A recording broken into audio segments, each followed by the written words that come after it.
Addie. Addie, wake up. Addie, you have to wake up. A grunt, a groan. It was 2 a.m. What did I expect? Addie. Addie, please. Super lethargic big sister syndrome, but I couldn't give up. Addie. Sister dearest darling, please. I'm begging you. Addie, only the most important discovery of all time has just been made and it's about to rock your world. Still no dice. Because I got in there. That's right. I was brave, and I crept down the hall, and I did it. I used a hairpin, and I got in.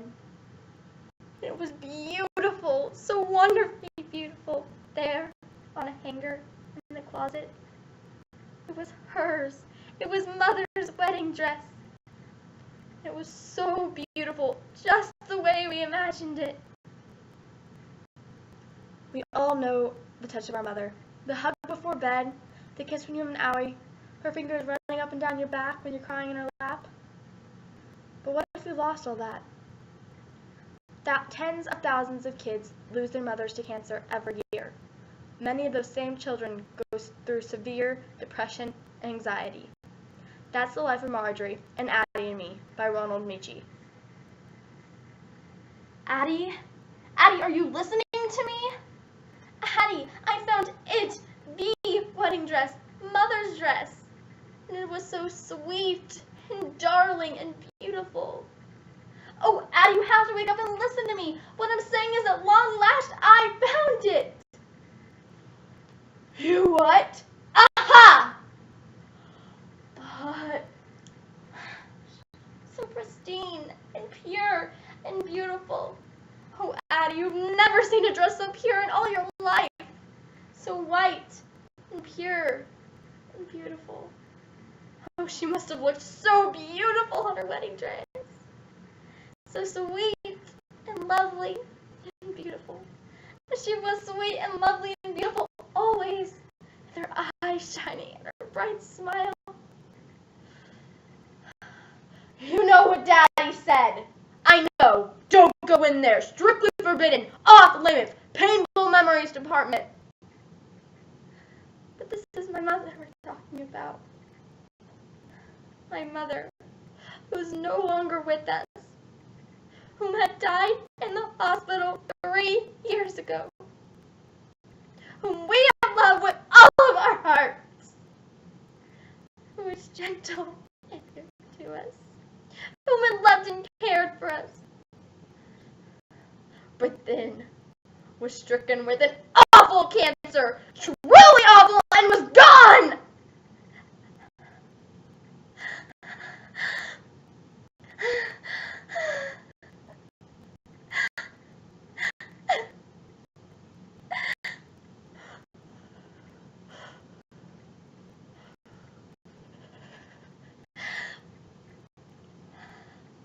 I know what you said, Addie, but I've been curious, so intensely curious, as the days pass by, and the weeks, and months. I had to see for myself, even if he couldn't bear to look, even if it was too painful for Daddy to relive. That room, with the door always locked, the memories hidden away, and that dress.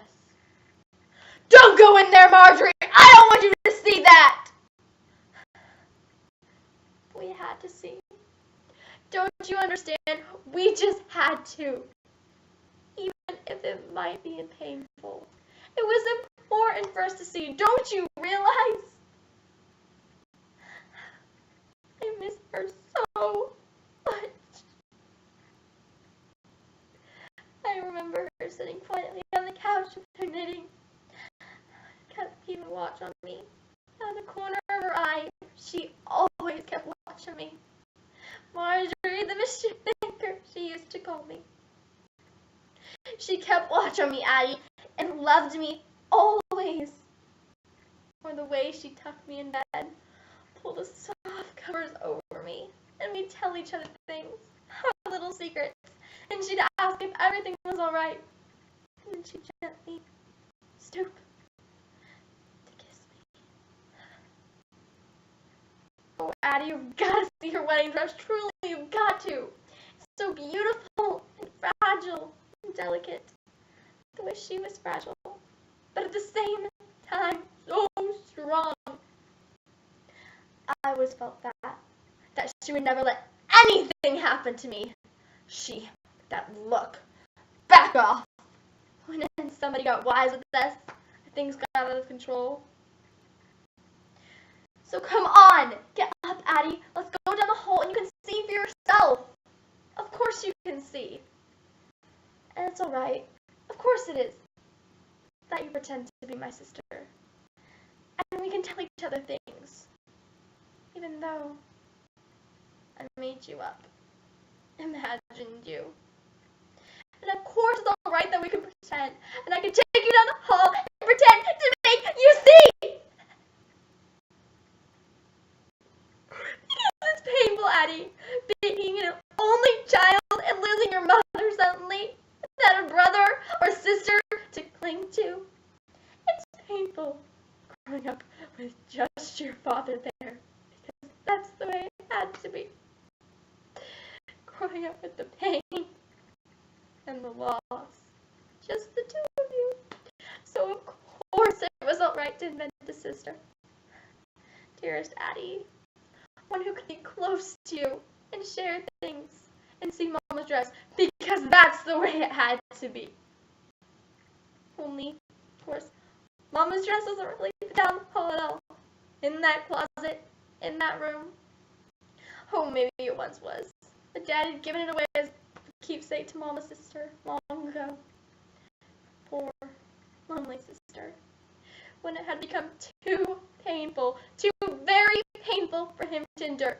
And there was only an empty closet where there once had been so much joy and laughter. Only an empty closet where there had been the sweetest and gayest of joy. But let's pretend, Addie. Let's pretend you're here with me.